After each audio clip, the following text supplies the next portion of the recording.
Cette actualité nous oblige encore une fois de plus de nous présenter devant vous et c'est la raison pour laquelle nous sommes là. Mais avant tout, nous vous demandons de pouvoir vous abonner. C'est en bas dans les coins, tu cliques, tu t'abonnes, tu actives aussi la cloche de notification et puis nous te demandons de liker aussi nos vidéos. Ça, c'est très important. Ça prouve à suffisance que ce qu'on est en train de proposer sur Albert Premier, en tout cas, bozo sepelanango, tangozo like. Parce qu'à chaque fois, je me pose la question de savoir comment est-ce que au tike la kanga commentaire moko positif sans pour autant liker. C'est un peu drôle. Donc, il faut toujours penser à liker. C'est très important pour nous. Et ça nous fait du bien. Alors, partagez aussi les liens de nos vidéos. Ça aussi, c'est très important pour nous. C'est pour que d'autres personnes puissent nous découvrir à travers ton partage. Et puis, regardez aussi nos vidéos jusqu'à la fin. Et puis, par après, si tu as quelque chose que tu voulais partager avec nous, en tout cas, utilise l'espace des commentaires. Laisse-nous un bon commentaire et ça va nous faire du bien. Alors, l'actualité nous oblige, c'est la raison pour laquelle nous sommes là. Et jusque-là, l'actualité qui domine, c'est l'actualité de l'artiste émissien Fally Ipupa. Parce que ce que Fally Ipupa vient de réaliser, c'est quelque chose d'extraordinaire. On n'a pas encore vu ça dans notre musique. Parce que, bavie oyo, basala ba exploit na bango, na temps ya mukete loko la Fally, auti kosala na Europe anglophone, Europe francophone. Donc là, on parle de Londres, France et puis Belgique. Parce que, bamankambo, balobaka na biso keno, Koffi abeta na Bercy, Koffi abeta na Olympia, Koffi abeta na Zénith. Et banda kozwa ba ane po azonga, abeti, azongi, ezue ba ane, azongi lisusu abeti, ezue pe ba ane, azongi lisusu abeti. Mais oyo fallait outi kosala, ezaka na espace. Il y a à peu près un mois, à Fiakoli 3 Arena. C'est de ça qu'il s'agit. C'est la raison pour laquelle nous sommes toujours là-dessus. En tout cas, actualité Oyo, Tokoti Kayangote. Malgré lui-même, il a toujours l'habitude de nous dire que non, en tout cas, on passe à autre chose. Lui, il peut passer à autre chose. Mais Bisso, Tokozala nan, parce que nan to analyser pena bien te ba Arena Yango. Mais là, je viens tout simplement parler de l'actualité et tous ceux qui se disent sur la toile. Donc, Mankamboueza et Belé. Alors, les loyaux, Toye Kolobela,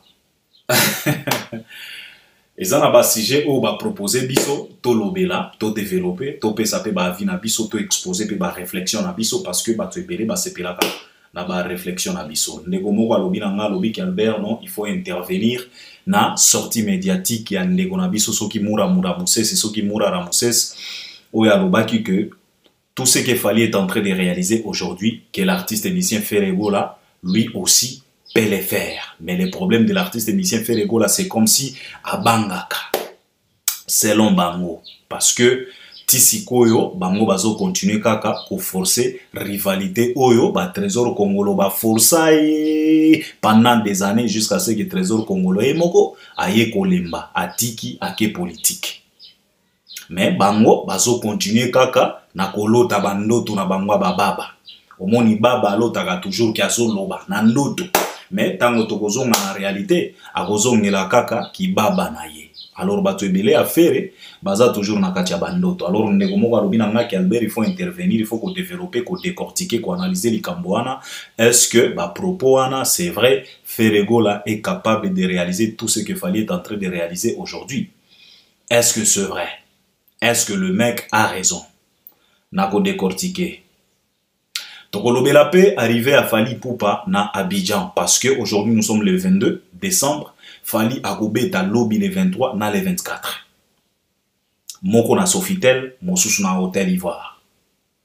Toyebite soki na Sofitel Fally esi asali sold out parce que kuna eratakate. Et comme lokola moi habitude et comme lokola moi rituel. C'est toujours comme ça avec Fally Ipupa na mois à décembre, il fête toujours ba fête à fin d'année na Côte d'Ivoire. Si c'est pas Côte d'Ivoire, eza na Cameroun. Et nous savions tous que après Côte d'Ivoire, Fally Ipupa va livrer un autre grand concert au Cameroun na Katia Stade. Et j'espère que kuna pe bako profiter bato bazana ba mbongo na bango. En tout cas, bakobetisa pe Fally Ipupa ba concert moko VIP kuna ou bien ba concert privé parce que ça ba fin d'année mutu nyonso oyo aza na mbongo azo profiter basilisa ba boucler année avec l'artiste émissien Fally Ipupa et surtout l'artiste est au top ya art na ye. Donc mutu nyonso azo profiter na Fally Ipupa parce que aza va chaler. Donc on n'a pas le choix, c'est toujours comme ça. Alors tokolobela pe yango et puis toko toucher pe ba actualité mosusu ce qui temps est permettre. Alors nako banda na ba propos ya ndeko na biso wana bandeko oyo bazo continuer kaka kolota, bazo continuer kaka ko forcer ba rivalité oyo eza na tinatin. Vous savez na mokili oto vivaka parler c'est tellement facile. Mais réaliser, c'est ça les problèmes.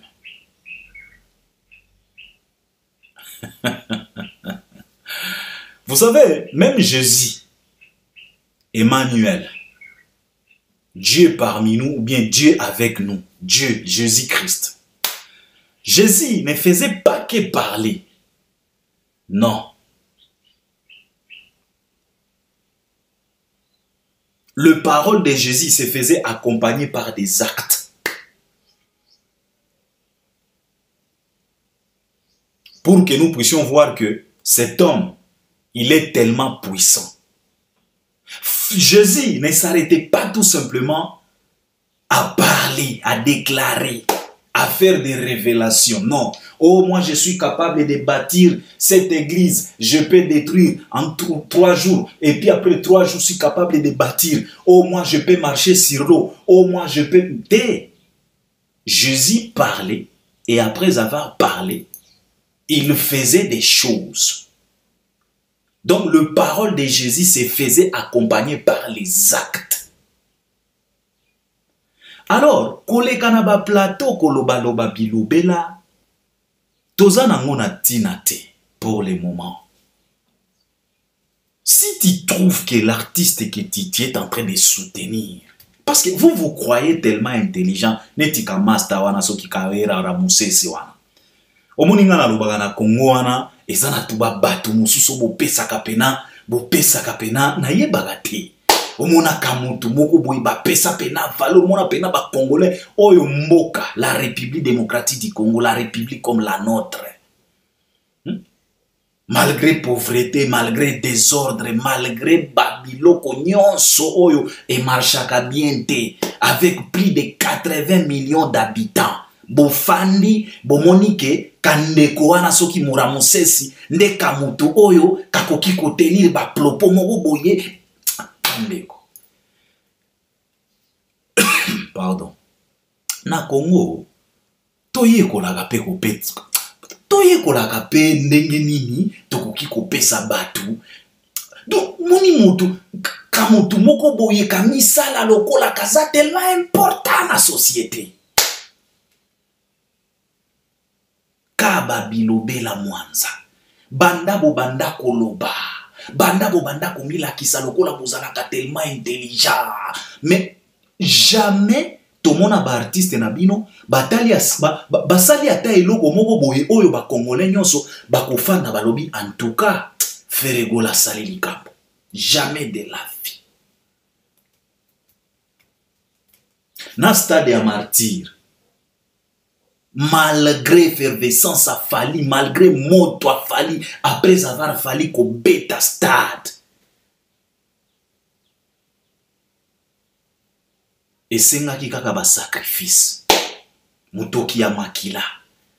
Et sengaki kaka petit frère kufa. Après 40 jours, 40e jour ya liwa, bobetito ata na Congo na stade des martyrs. Pobola ki sa force makila etanga makaka. Ce n'est pas moi qui ai dit ça. C'est Gigola molimo na epe manakimia. Gigola nda loba. Na ba témoignage na e. Gigola c'est pas n'importe qui. C'était les vrais petits frères. Ya Ferregola. Eza kaka soki makambo eza epa Ferregola oyo biso to constata. Soki makambo epa eza Ferregola bato balingaka ba couvrir obolo bate bomoni bo. Soki makambo wana parce que ti lelo Ngana mituna kaka. Si et seulement si Gigola azalaki ne petit frère moko boye afali, ou bien cousin afali, ou bien neveu afali, ne asalaki audio oyo Gigola salaki. Nde na yebite soki fali tilelo aza ya ko respirer. Mais po ezalaki pa faire gola tala ndenge balalisa. Balalisa pena donc balalisa bakaresa au sens du poil au bomoni koloba bongo te boye ke boye. Parce que jusque là, souvent moi je me pose la question de savoir si et seulement si audio ya Gigola ezalaki ne audio ya Tina Ipupa azo déclaré que lekinanga azo linga leksangai lekina yaya nanga ou bien lekinanga azo linga. Si omoni ngana mituna ka tuti lelo na mituna ka question wana. Boloba pourquoi Albert kunoli lisusu makambo parce que trop c'est trop. Bozalaka toujours wana koya ko tchena batu ba makelele. Oh faire et le faire, faire et le faire. Qui est-ce qui lui empêche de le faire? Biso nyosto yebi ba artiste nyonso ya Congo. Bazalaka ba soifé ya pouvoir. Bazalaka ba soifé ya succès. Artiste nyonso ya Congo alingaka toujours yende azala awa. Alors avec cette soif qu'ils ont, nos artistes à nous, qui est-ce qui leur empêche de faire ce qu'il fallait être en train de faire? Pobino boya ka kochela ka batu makelele na ba télévision. Oh faire et peut le faire. Tout ce que papa faire ne peut pas le faire. Car il a fallu, il a fait. Il y a droit chemin, il y a sens interdit. Comment voulez-vous à ce que ba indication o ezalaka na droit chemin et se retrouver na sens interdit? Papa, sens interdit eza sens interdit. Droit chemin eza droit chemin. Kolota noto wanatin et si tu explica makambo banda wana, il s'agit d'une vision. Mon sous ayaki na droit chemin, mon sous ayaki na sens interdit.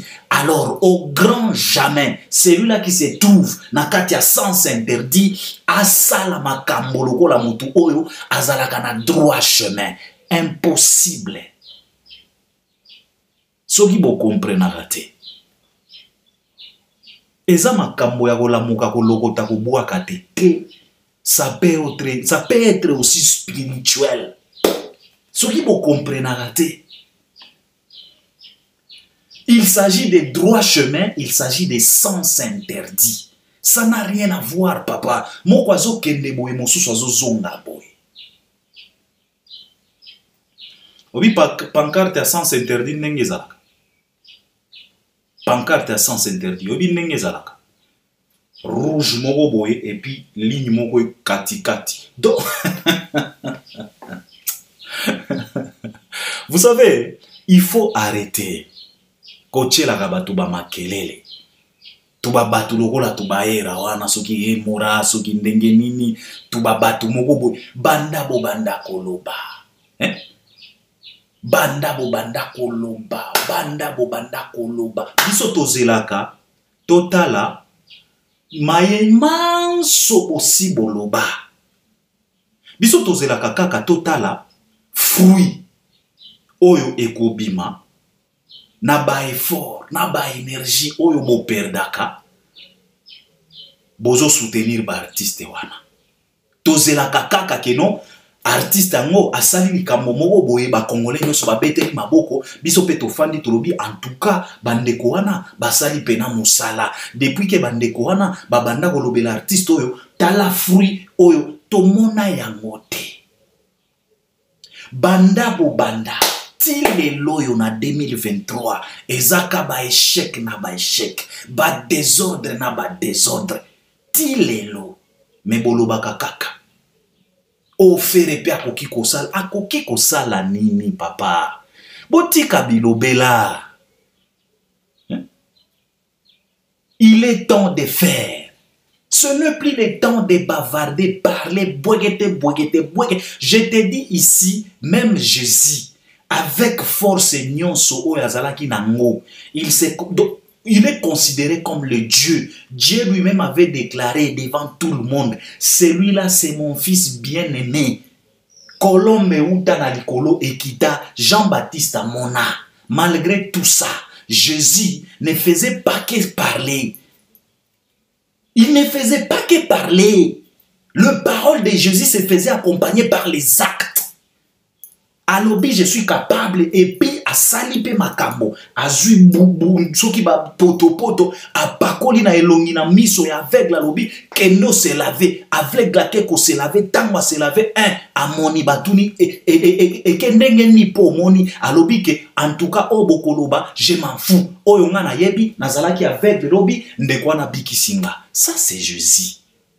Le parole de Jésus se faisait accompagner par des actes. Oh, y a bino ba parole. Kaka dans les vides, kaka bilobela, koloba kaka, fere pele, akosala yango mokolonini.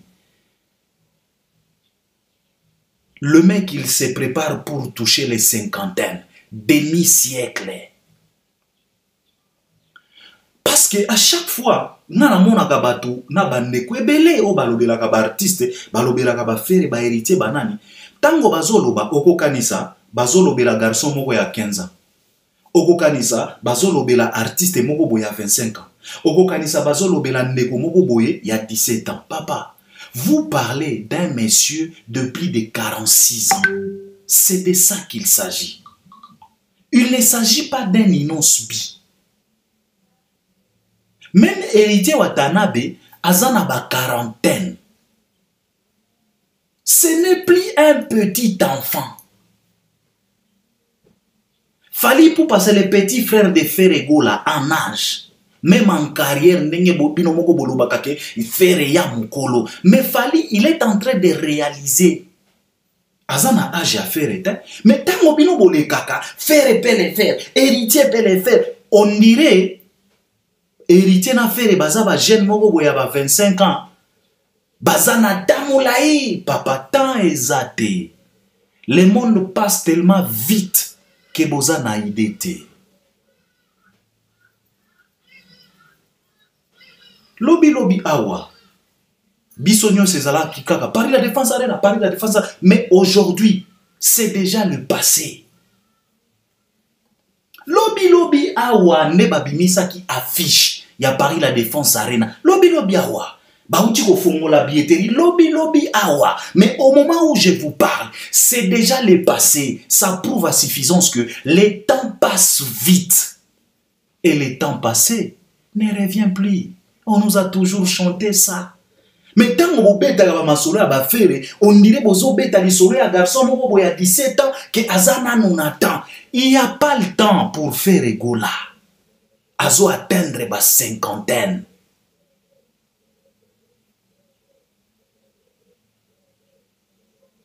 Aussi, il va faire ça comment? S'il est incapable de réaliser même un concert à 300 $, na Kisasa. Aoutaki kobeta na showbiz la fois passée. Vous nous avez montré les images. Mais vous vous précipitez toujours à la télé, koya ko tchela batu ba makele, okomona ka garçon moko boy kafandi, banchoko, ban to kazo misala très important, on dirait et puis ba congolais pe bazo landa, bazo mona papa to ye ko la pe ko pesa ba valeur, papa. To pesa ga valeur na mutu nyonso touté quand même.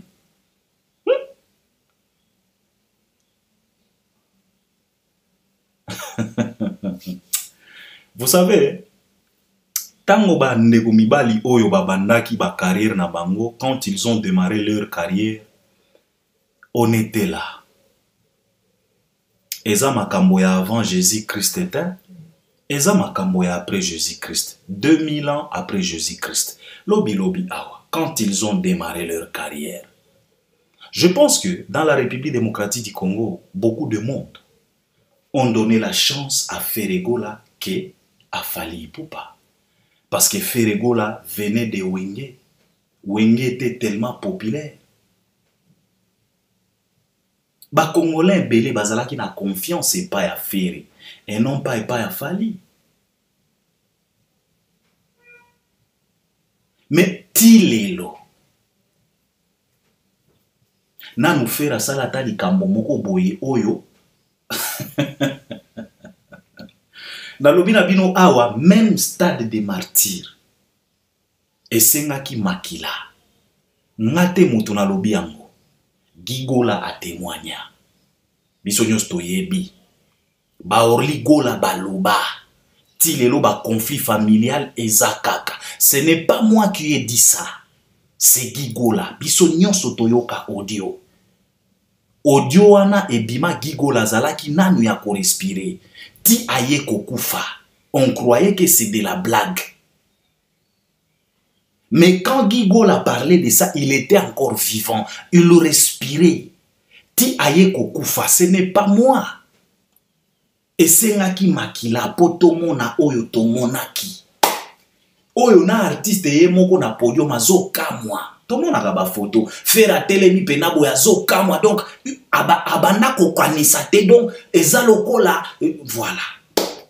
Mais eloko wana si et seulement si exploit wana ezalaki exploit moko réel. Tolingaki tomona suite logique nango. Parce que ndeko na ye Fally alakisa biso suite logique nango. Après stade des martyrs, a fiakoli masamba débat, a beti concert à $300, a beti concert à $500, na espace à une semaine sold out na Kisasa, a beti masamba débat, a ke Kenya a fiakoli, a ke Uganda a fiakoli, Angola a fiakoli stade, ti lelo yo tozolobela 3 arena oya utiko fiakola, 40 000 places. Londres 12 500, Belgique plus de 15 000, à peu près plus de 67 000 personnes. Suite logique. Donc, à tourner ça stade des martyrs avec raison. Menabolo banabisonano. Suite logique, il y a Ferregola. Suite logique, il y a stade des martyrs à Ferregola et Zawapi. Après stade des martyrs, faire beta soki 3 concerts na Kisasa, mpiaka na mpiaka.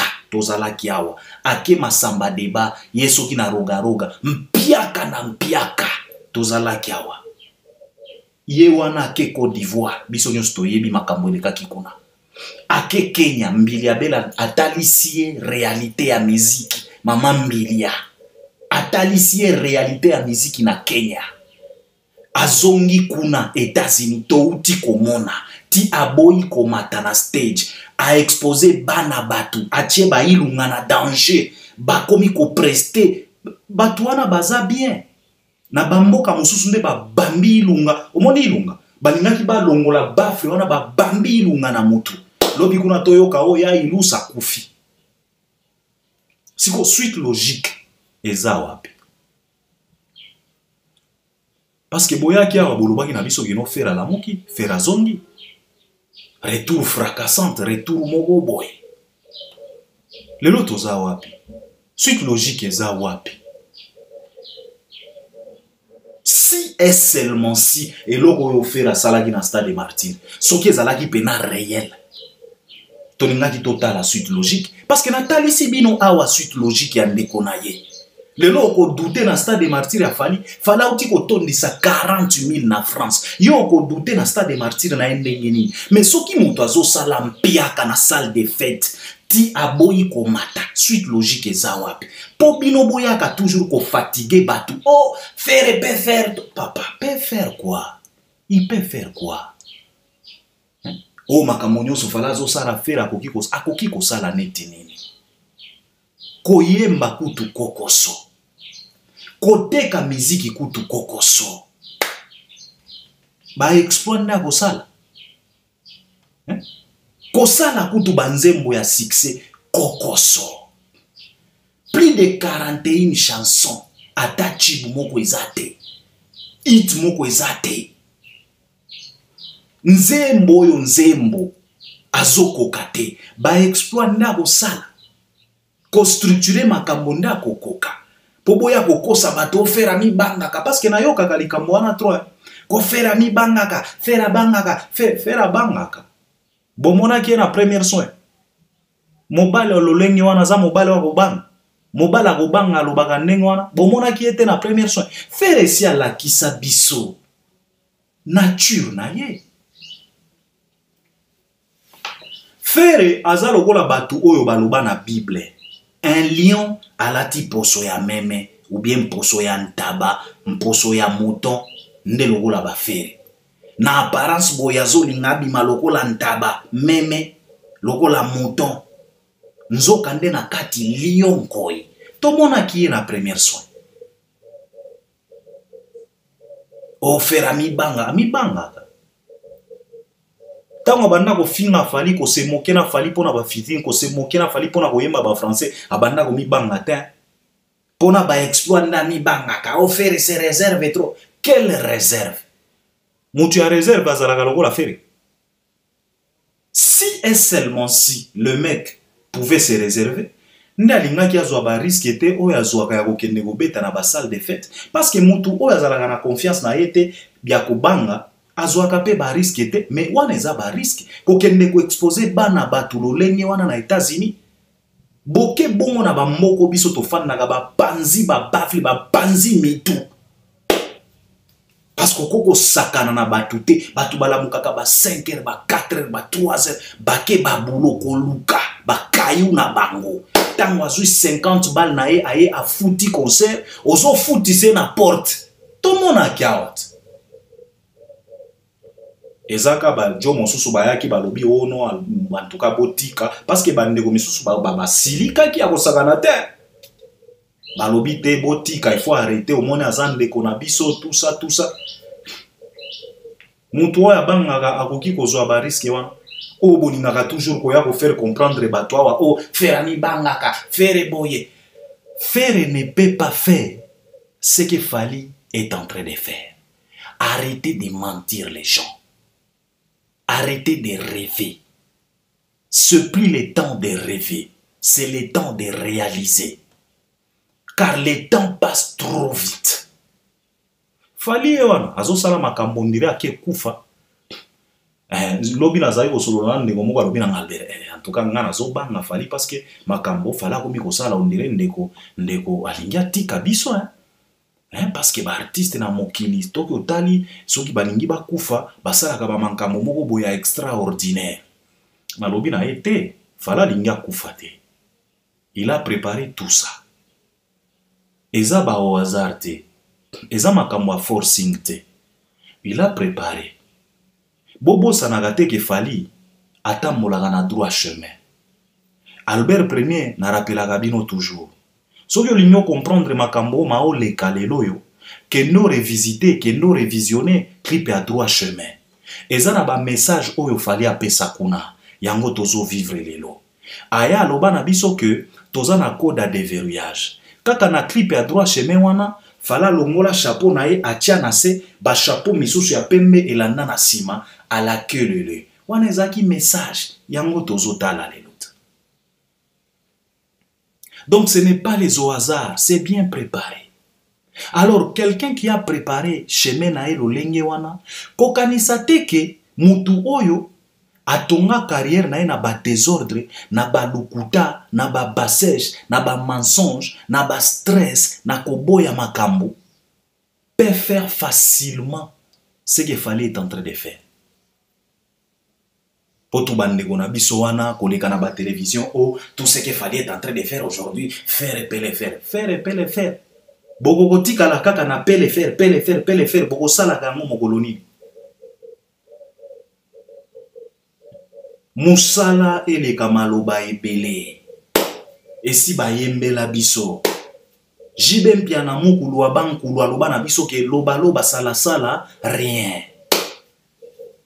Si et seulement si faire effort, ndenge bolobaka. Si et seulement si bino moto bolobelaka faire, boza pe fort, boza ba stratège, boza pe na pouvoir, vous êtes dans les vrais. Allez-y. Bosala. Et non pas koya ko kosa batu, faire et les faire, akosala kango mogoloni. Akosala ngo mokolo nini?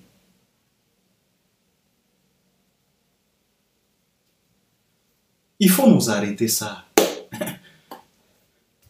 Bolingaka kobima lokola bato bolingaka faire te, je l'ai toujours dit. Bolingaka faire ata mokete. Bo présentaka ye kaka ba hypocrisie na bino parce que consciemment boyebi très bien que faire n'est pas tellement fort dans sa tête. Bozo profiter na ye, bozo abuser. Faire mérite mieux que tout ça. Et si toloba na bino bolongola ye na compétition na fali, bomemisaka ye mikumba oya kokoka te. Ezo senga ye ba énergie ebele.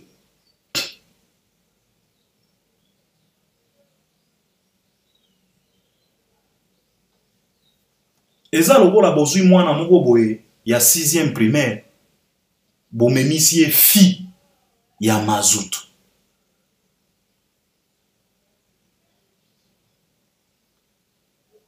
Nenenge bozo sala faire.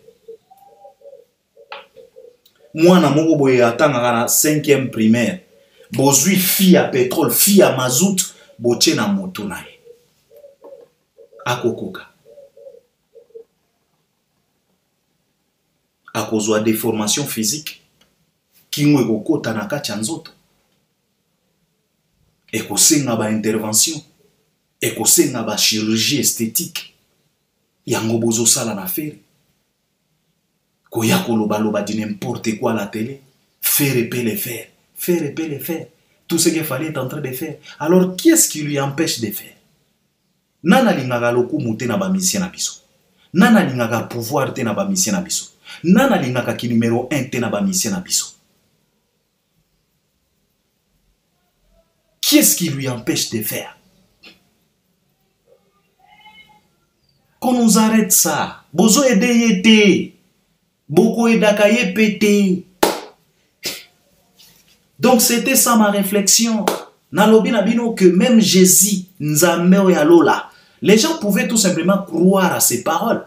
Mais Jésus a trouvé bon de faire accompagner ses paroles par les actes, par les œuvres. Pas tout simplement parler. Avec les œuvres. Alors qu'on nous arrête un peu ça. On est tellement fatigué.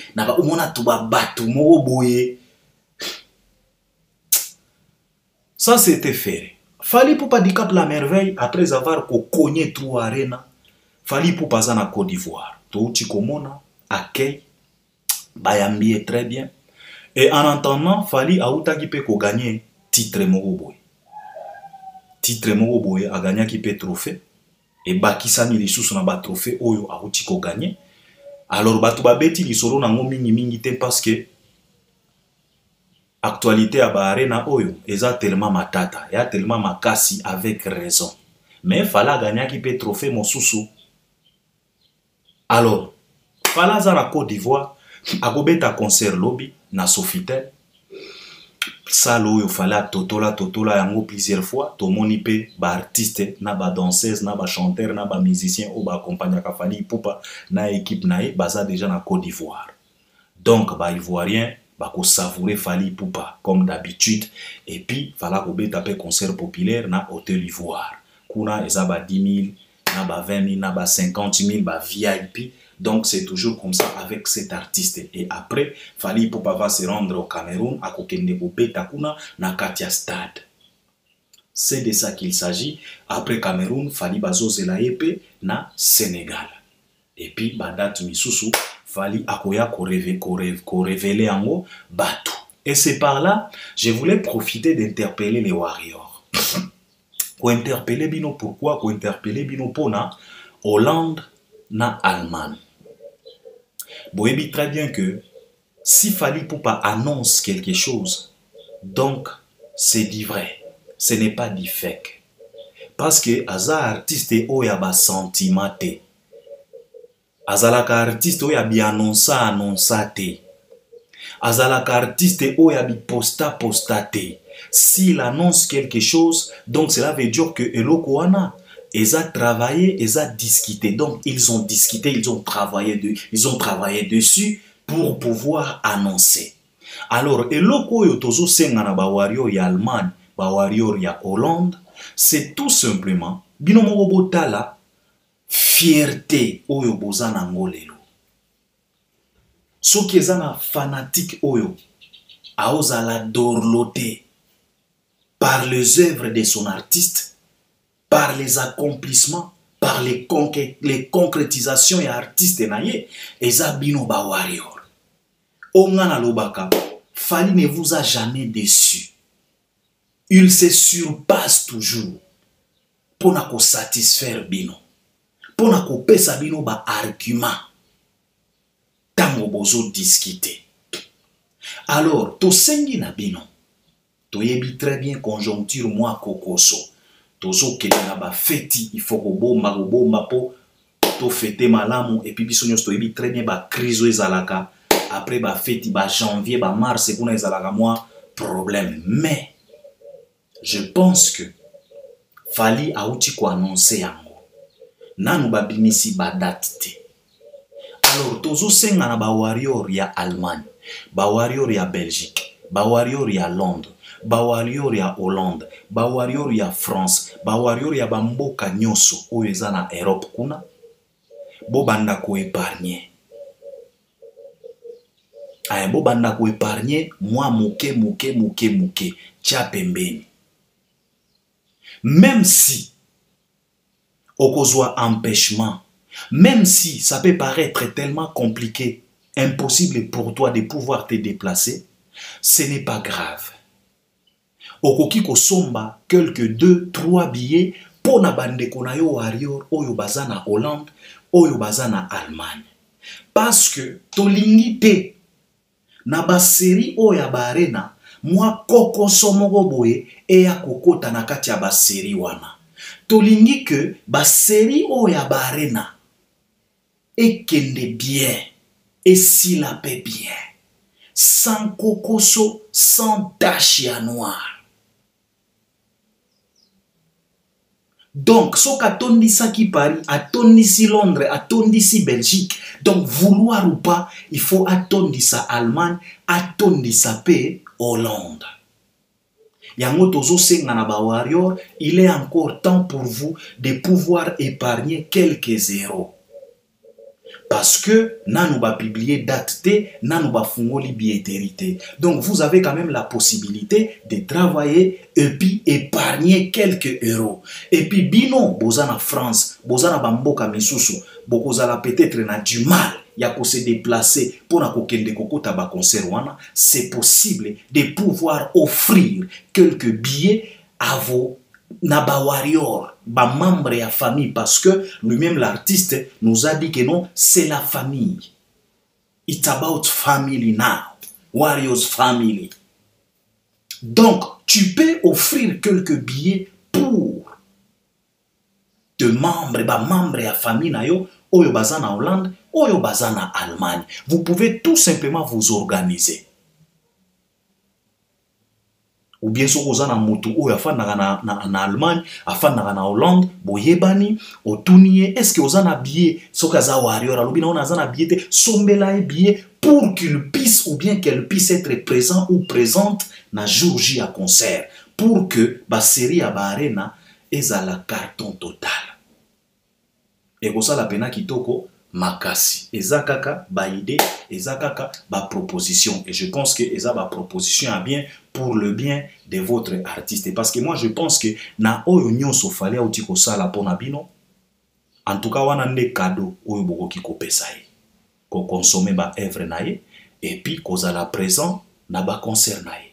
Ko sala ba sold out parce que ça fait du bien tant artiste azoyemba, tant artiste a préparé concert, à promettre concert, azali kolo ya podium, ayebi très bien que nenge nazo telema boye, na sala ki sold out. Et pesaka moi moral mo boye.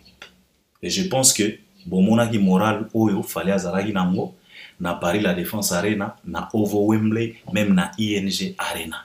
Moral ya Fally ezalaki pena top. Pourquoi? Parce que il était conscient que toteki.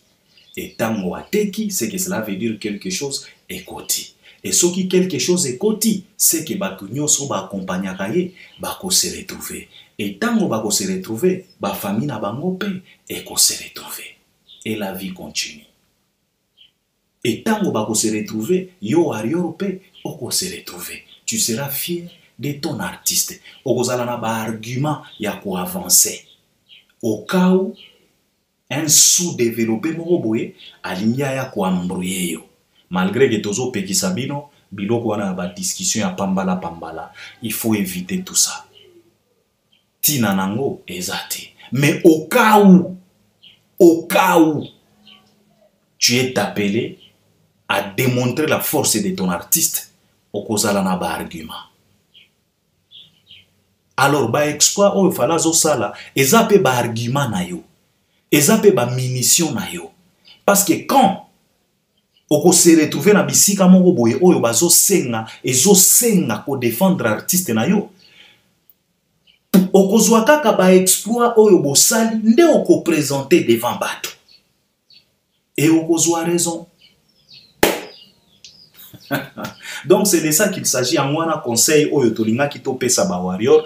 Donc l'artiste musicien Fally Ipupa azana Côte d'Ivoire, tozo zela concert ekozala lobby na et puis le 24 et puis par après ako se rendre pe na Cameroun et puis bako annoncer les biso ba date mosusu parce que ba tourner pesa et puis Fally Ipupa na 2024 a promettre biso pe album moko ya kitoko tellement international na kati kuna toko retrouver ba Idriss Elba. Donc tozo zela kaka.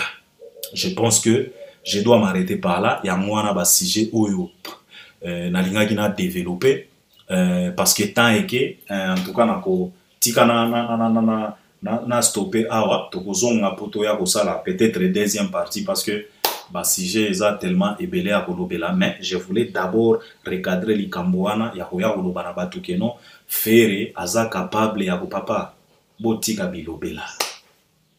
Botika bilobela. Botika bilobela mwanza bosala nde totala. Koya kotiela batu makelele te bosala nde. Parce que rien n'empêche. Musicien nyonso ya Congo alingaka lokumu. Musicien nyonso ya Congo alingaka ki numéro 1. Alors, rien n'empêche. Au lieu de venir bavarder, aboyer, il faut tout simplement aider votre artiste de pouvoir le faire.